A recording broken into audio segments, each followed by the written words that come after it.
The Galactic Confederacy had ruled the stars for 12,000 years. They were tall beings with 4 arms and large amber eyes that could see in spectrums humans could not imagine. Their scientists had mapped galaxies. Their scholars had studied 40 million languages from across the known universe.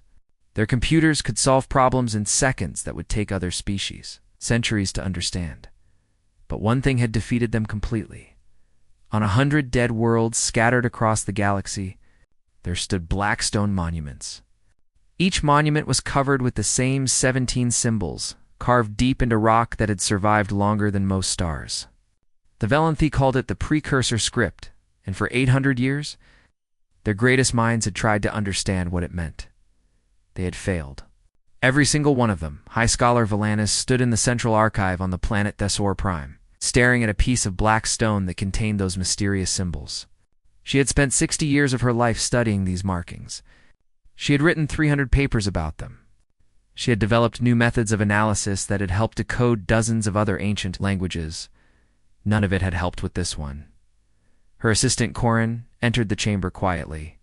He was young, by Valanthi standards, barely 200 years old, and he still had hope in his eyes. Valanis had lost that hope long ago. The Linguistic Council has made their decision, Corin said. They are considering closing the project permanently. Valanis did not respond. She kept staring at the symbols, as if somehow this time they might reveal their secrets. They did not. 800 years, she said finally. 800 years of the finest minds in the Confederacy. And we are no closer to understanding than we were on the first day. Perhaps some things are meant to remain unknown. No, Valanis turned to face her assistant. The beings who carved these symbols wanted to be understood. Why else would they place the same message on 100 different worlds? Why else would they carve it in stone meant to last forever? They wanted someone to read their words. They wanted someone to know what they had to say. She walked to the window and looked out at the stars. Somewhere out there, a civilization had risen and fallen. They had built wonders and touched the heavens.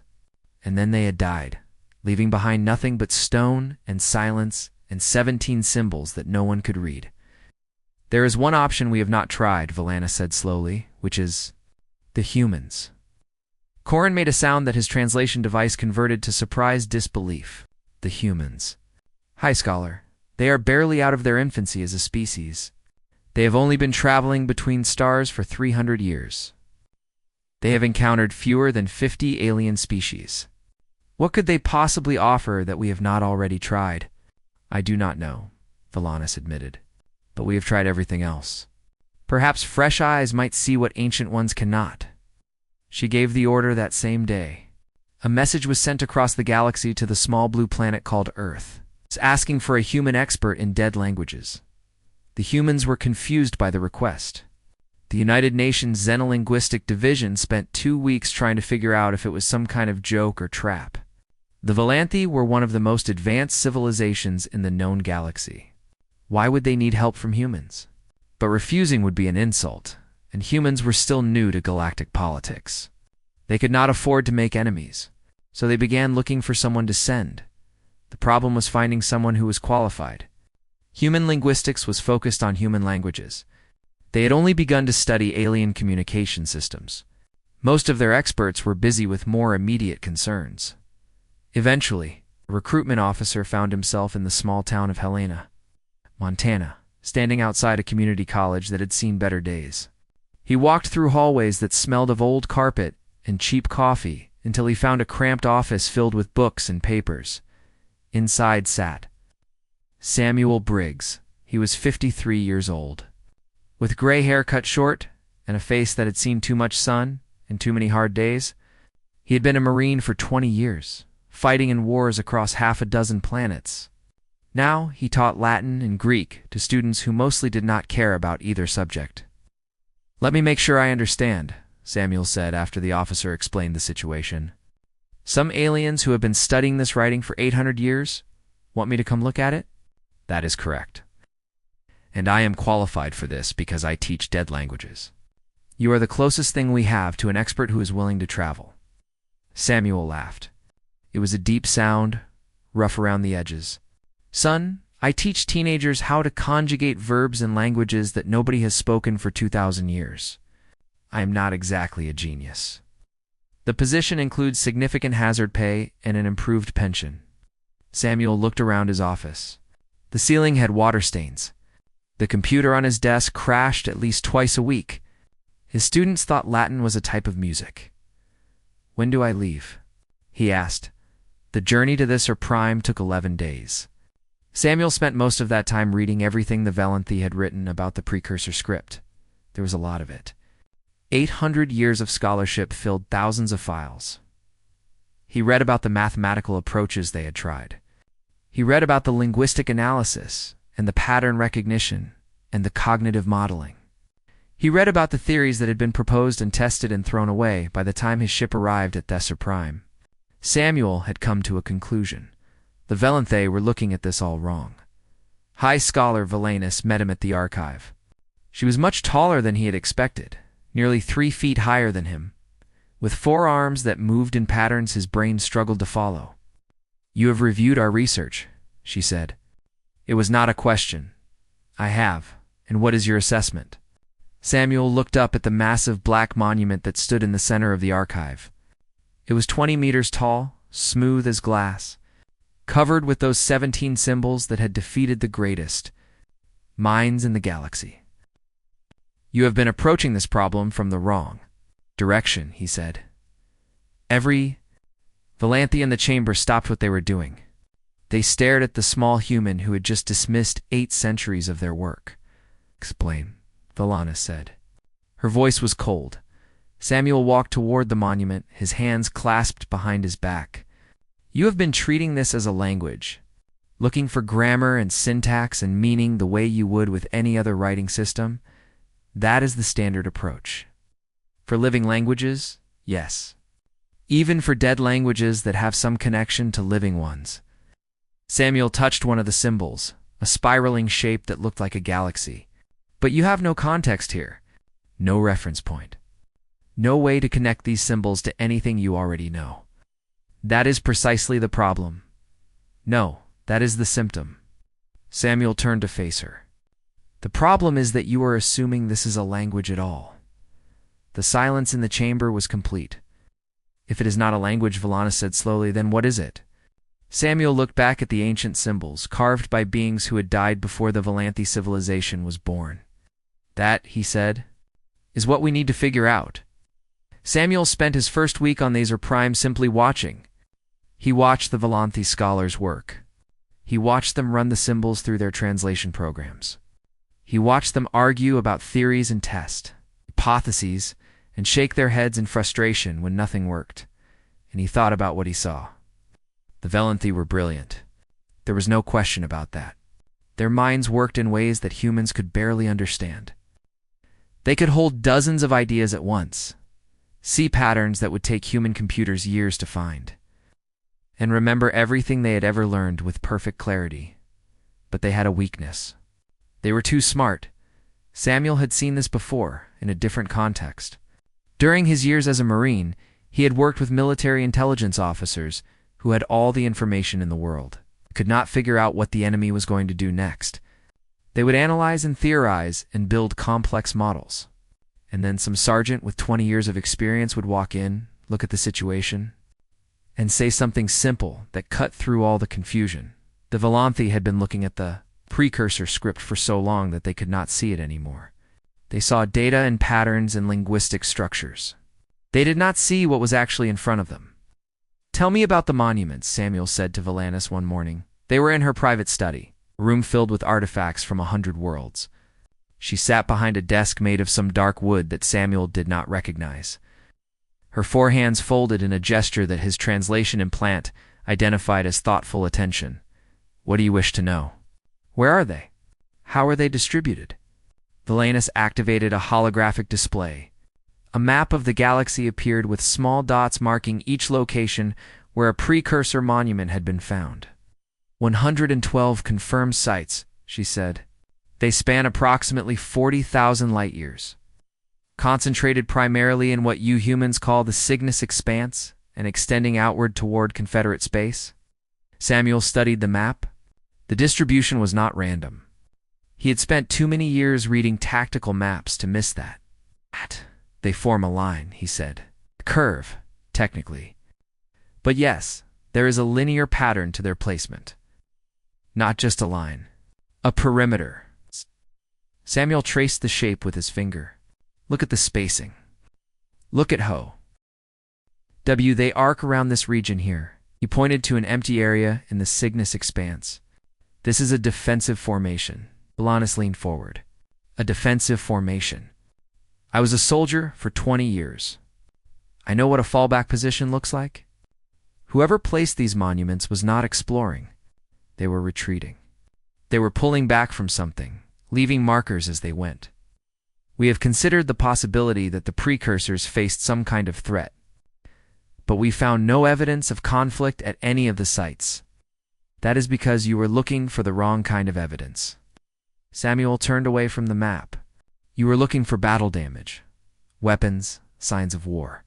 But what if the threat was not something you could fight? What do you mean? Samuel did not answer immediately. He walked to the window and looked out at the alien sky. 2 moons hung on the horizon, one red and one pale blue. So different from Earth, and yet the stars beyond were the same stars he had seen from Montana. When I was young, he said, my grandfather told me stories about his grandfather, who had lived through a great sickness. Millions of people died. Not from war, not from violence. From a disease they could not see and did not understand, turned back to face Valanis. My great-great-grandfather survived. And do you know what he did afterward? He wrote letters. Dozens of letters to people he would never meet, describing what had happened, explaining what they had learned about the sickness, warning them what to do if it ever came back. He was trying to protect future generations. Yes, and he knew he might fail.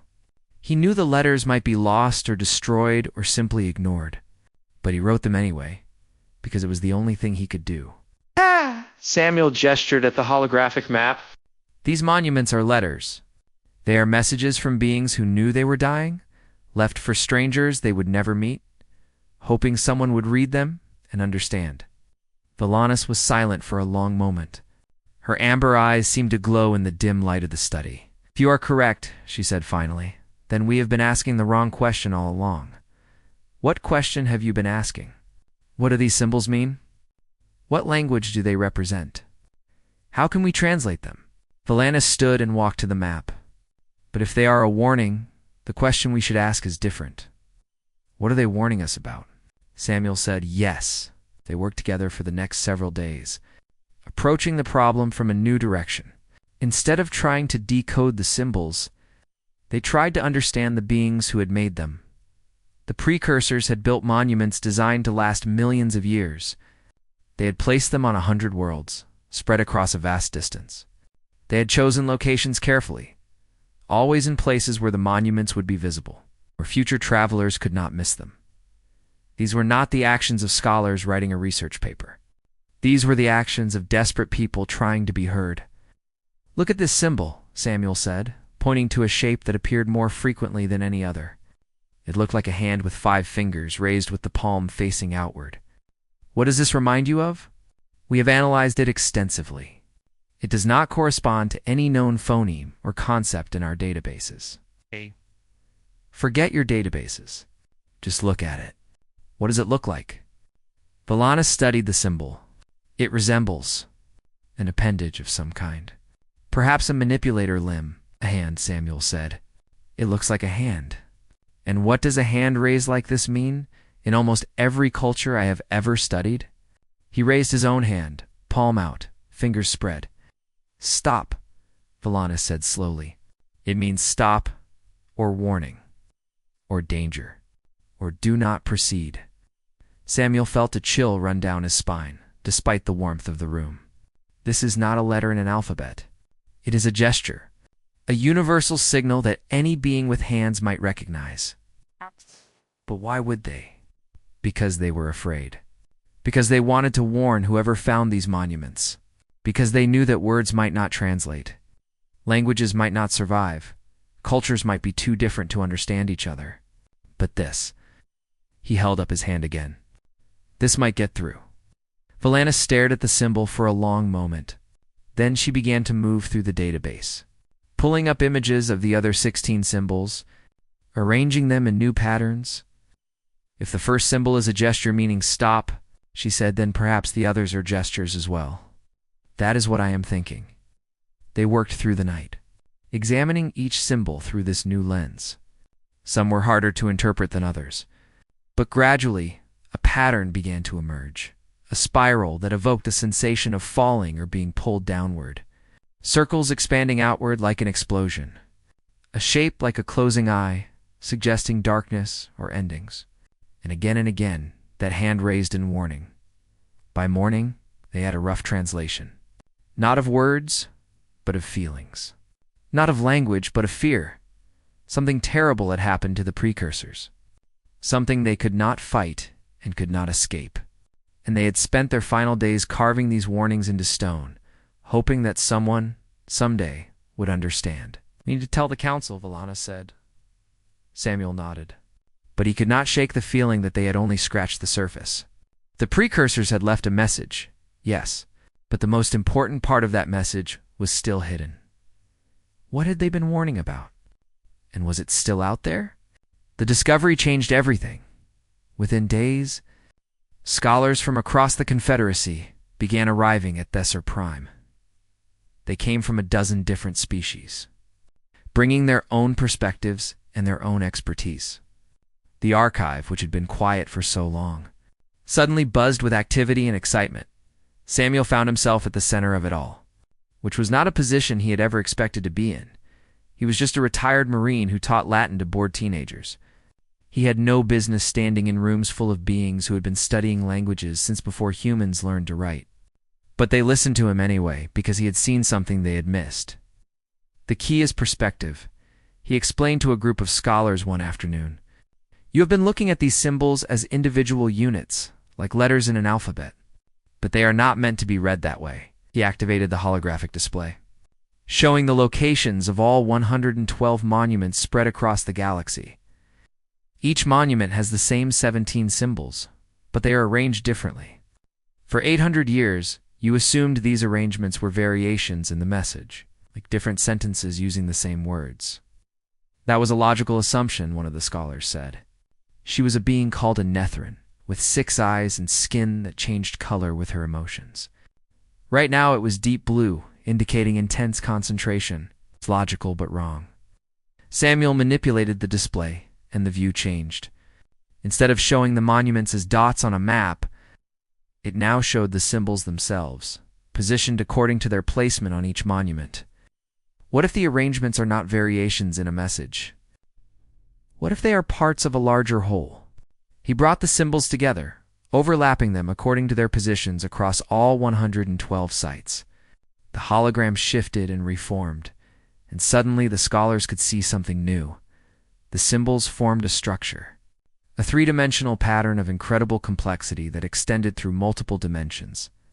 "By the ancestors," the Nethrin whispered. Her skin had turned pure white, a color Samuel had learned to indicate a shock. "It is a map," Valana said. She stepped forward, her 4 hands moving rapidly as she manipulated the display. "Look here. This section corresponds to the position of the galactic core. And this pattern matches the orbital mechanics of a binary star system in the Cygnus region. Not just a map," Samuel added. "A reference frame. They encoded information about the fundamental structure of the universe. The speed of light, the gravitational constant. Mathematical relationships that any spacefaring civilization could verify independently. They were establishing common ground," another scholar said, "proving that they understood the same reality we do." "Exactly."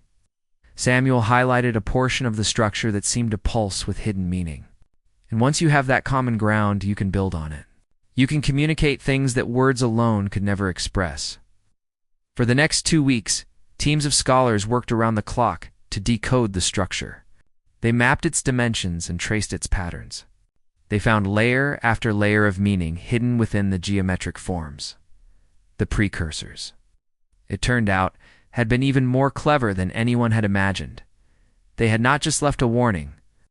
They had left a complete record of their civilization, their science, their history, their understanding of the universe, all encoded in a form that did not require language. That would remain meaningful no matter how much time passed or how different the beings who found it might be. But at the heart of the structure was something else. Something darker. Samuel found it on the 18th day, late at night, when most of the other scholars had gone to rest. He had been staring at the hologram for hours, following patterns that seemed to lead somewhere important, and then he saw it, hidden within the geometric beauty of the precursor message was a set of coordinates, specific, precise, pointing to a location deep in the Cygnus expanse. In the empty region that the monuments seemed to be retreating from, Valanis, he called. You need to see this. She arrived within minutes, still dressed in what passed for sleep. In clothes among her species.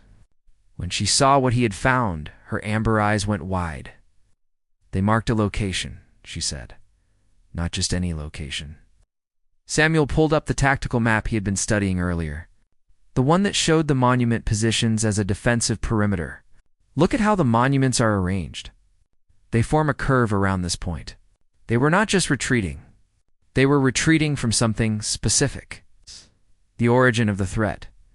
Whatever destroyed them came from here. Samuel felt cold despite the warmth of the room, and they wanted us to know exactly where it is. Valanis was quiet for a long moment. When she spoke, her voice was soft. We need to tell the council. I know. They will want to investigate. I know that too. Samuel. She used his name for the first time, and he looked up to meet her eyes. The precursors were more advanced than us. They had technologies we can barely imagine. And whatever's at those coordinates destroyed them completely. We have found no trace of their civilization except these monuments. Nothing else survived, I understand. Do you? Because I am afraid that some of my colleagues will not understand. They will see an opportunity for discovery. They will want to go there to see what the precursors feared, to learn from whatever they find. Samuel thought about his years as a soldier, about the times he had seen people make decisions based on hope instead of wisdom, about the graves he had visited, belonging to friends who had taken one risk to many. The precursors did not build these monuments just to mark a location, he said. They built them to warn us away. Every symbol, every pattern, every piece of this message says the same thing. Danger, stop, do not proceed. Yes, then we need to make sure the council understands that. He stood and stretched his tired muscles. We need to make them see what I saw. Not data, not an academic puzzle. A warning from people who knew they were dying left for strangers they would never meet. How do you propose we do that? Samuel smiled, though there was no humor in it. I have spent 20 years learning how to make people listen. In the Marines, we called it leadership.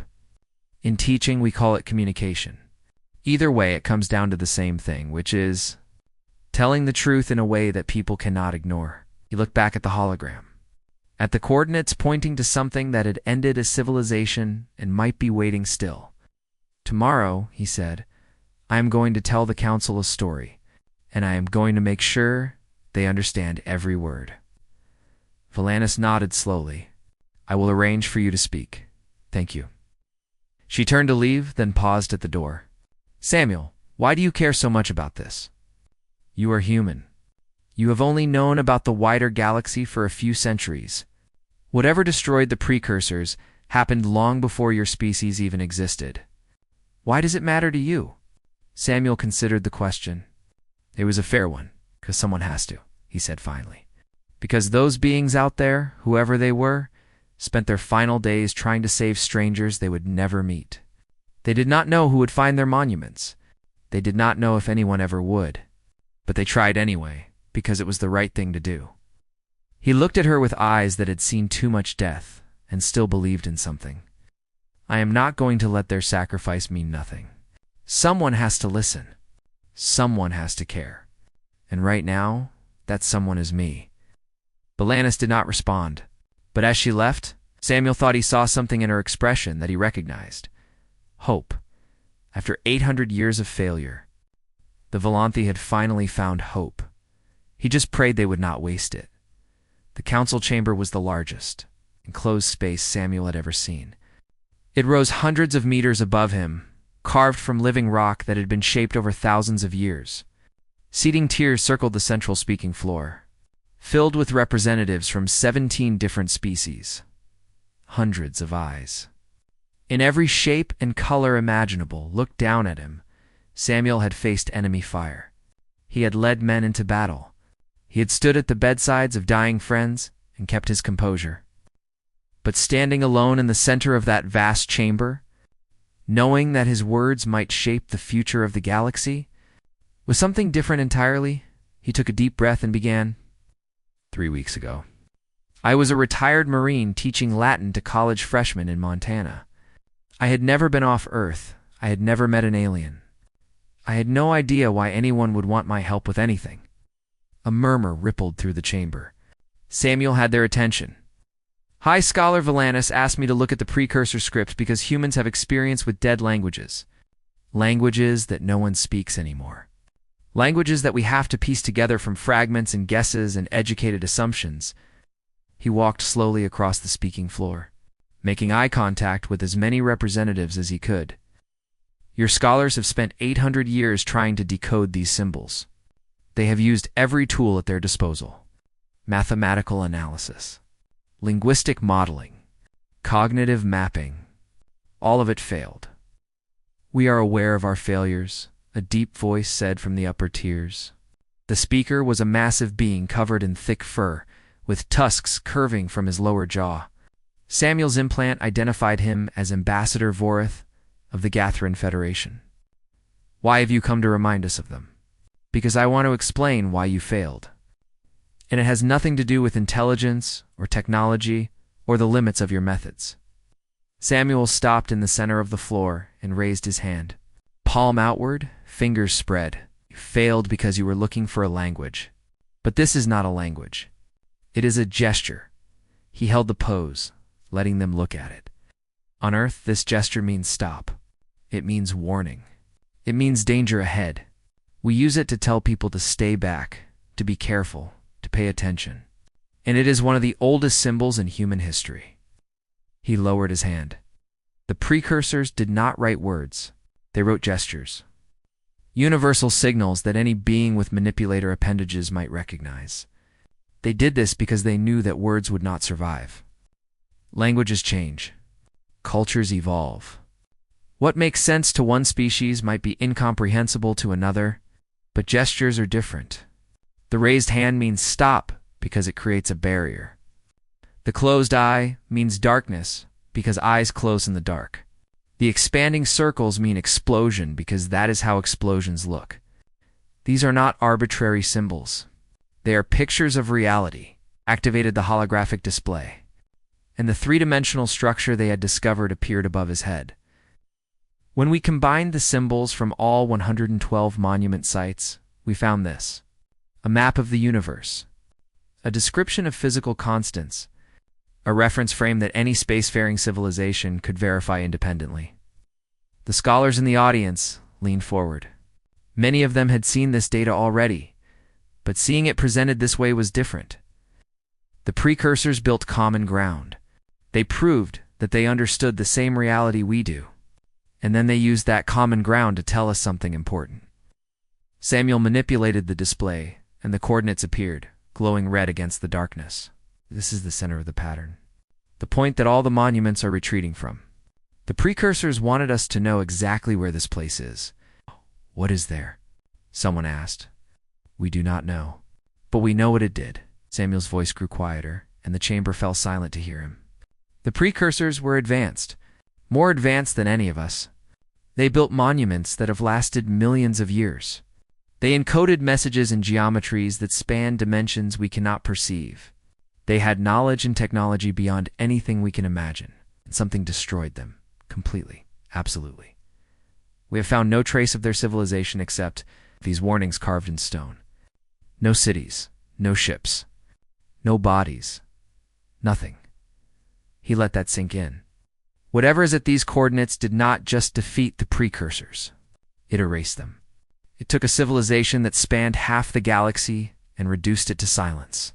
And the precursors, in their final days, used everything they had to leave us this message. The display changed again, showing the emotional translation they had developed. Not words, but feelings. Fear, warning, desperation, love. They were afraid, Samuel said. They were dying. And they spent their last moments trying to save strangers they would never meet. People from species that did not yet exist. Beings who might not be born for millions of years.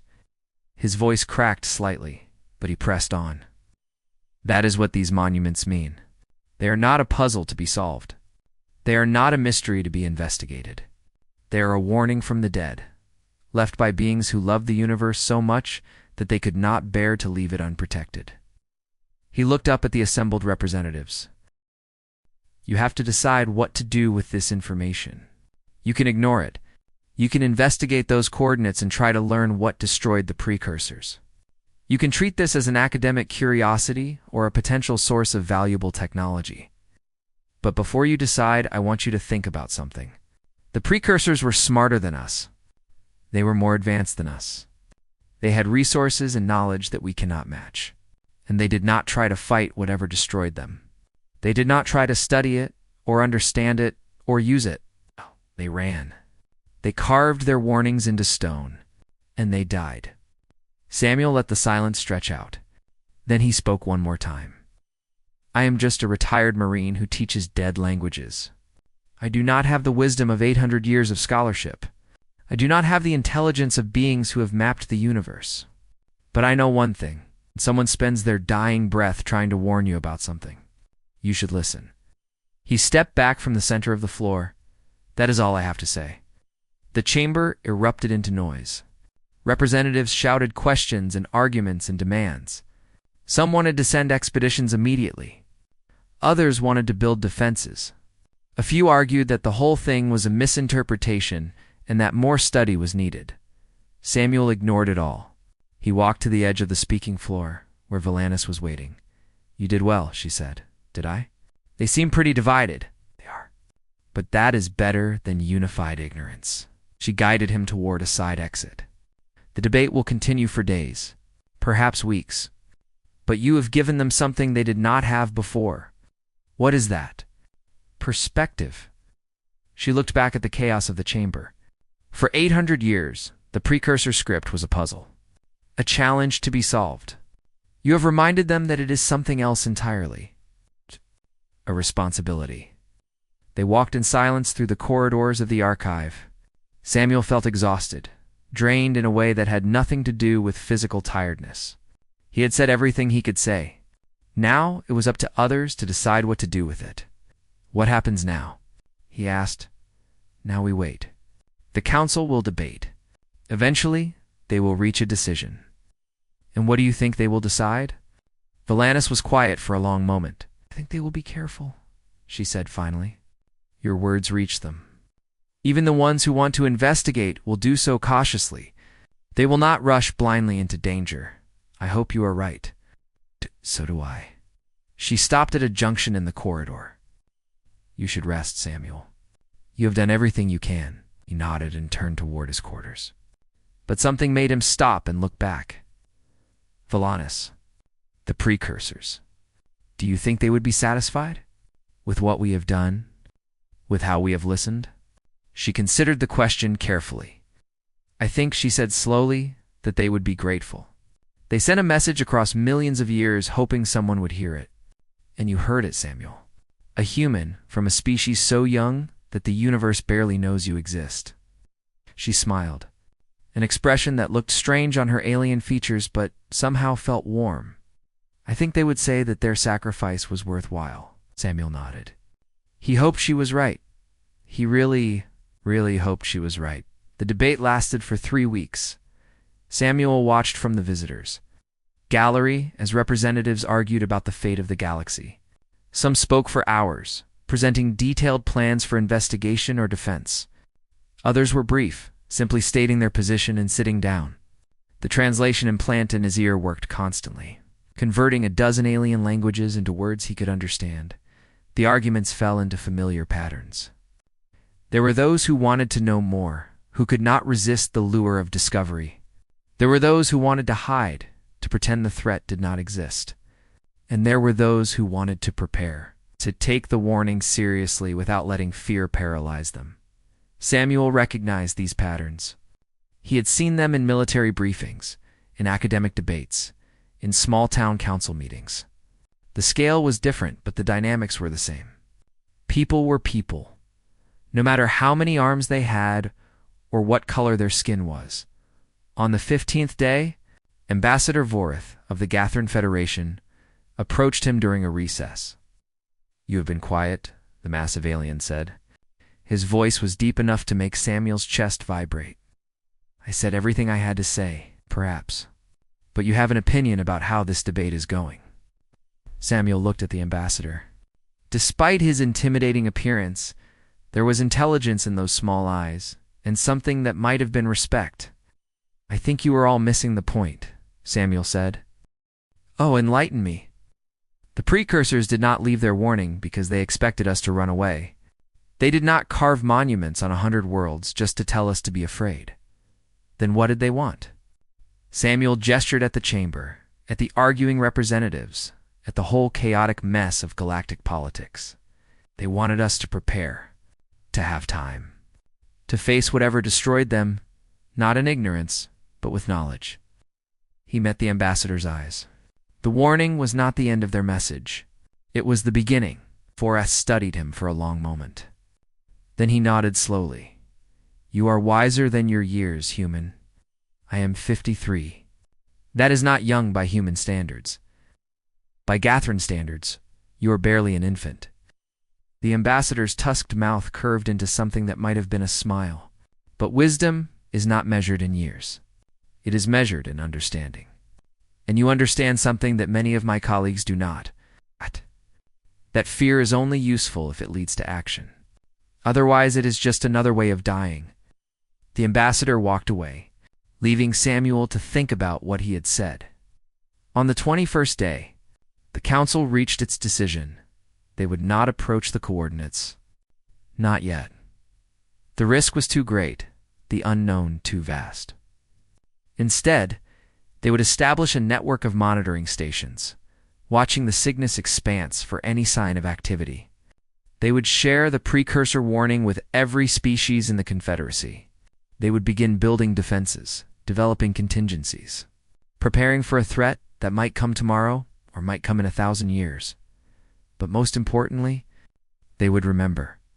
The precursor script would no longer be classified as an unsolved puzzle. It would be recognized as what it truly was, a sacred trust, a message from the dead entrusted to the living, a responsibility that every generation would carry forward. Hi, Scholar Valanis, delivered the council's decision in a ceremony that was broadcast across the galaxy. She spoke of the precursors with reverence, acknowledging their sacrifice and their wisdom. She spoke of the threat that had destroyed them, and the need for vigilance and preparation. And she spoke of Samuel Briggs. This human came to us from a young species, barely 3 centuries into their journey among the stars. He had no special qualifications, no advanced degrees, no centuries of scholarly experience. He was simply a soldier who had learned to read dead languages, and yet he saw what we could not see. He understood what we could not understand. He listened to voices that had been silent for millions of years, and he heard what they were trying to say. The precursors did not leave their message for the wise or the powerful. They left it for anyone who would listen. And it was a human who listened first. Samuel felt his face grow warm as the gallery turned to look at him. He had never been comfortable with attention, but Valanis was not finished. This is what humans bring to our galaxy. Not wisdom accumulated over millennia. Not technology refined over countless generations. They bring fresh eyes and open hearts. They bring the willingness to see what is actually there, rather than what they expect to find. They are young and foolish, and they make mistakes. But they also learn, they grow. They surprise us. The precursors were ancient and powerful, and they fell. We must not make their mistake. We must not become so confident in our own understanding that we cannot hear the truth when it is spoken by someone different from ourselves. Today we begin a new chapter. Not because we have decoded an ancient script, but because we have remembered how to listen. The ceremony ended. The representatives dispersed, and Samuel Briggs, retired Marine Corps Master Sergeant, found himself alone in the visitors' gallery. Looking up at the stars through the transparent ceiling, he thought about the precursors, about beings who had lived and loved and built wonders, only to face something they could not defeat. He thought about their final days, carving warnings into stone, hoping against hope that someone would understand. And he thought about how strange it was that he, of all people, had been the one to hear them. The universe, he had learned, had a peculiar sense of humor. 2 months later, Samuel returned to Earth. He went back to his community college, back to his cramped office with its water-stained ceiling and unreliable computer. He resumed teaching Latin and Greek to students. He still did not care much about either subject, but something had changed. Sometimes, late at night, when he was grading papers or preparing lessons, he would look up at the sky and think about what was out there. The monitoring stations watching the Cygnus expanse, the defenses being built across 100 worlds, the species that had once been strangers, now united by a common purpose. And somewhere, in the vast darkness between the stars, the monuments of the precursors still stood, silent, patient, waiting. Their message had been received. Their warning had been heard. After millions of years of silence, they had finally been understood. Samuel liked to think that they would be pleased. One evening, a student came to his office hours with a question. She was a young woman named Lucy, barely 19, with bright eyes and a genuine curiosity that was rare among his students. "Professor Briggs," she said, "why do you study dead languages? What is the point if no one speaks them anymore?" Samuel leaned back in his chair and considered the question. "Because the dead still have things to tell us," he said finally. "Because people who lived thousands of years ago had wisdom we need to hear. Because language is not just a tool for communication. It is a bridge across time." He looked out the window at the darkening sky. "Because someday we will be the dead. Someday, someone will find the things we leave behind and try to understand them. When that happens, I want them to succeed." Lucy nodded slowly.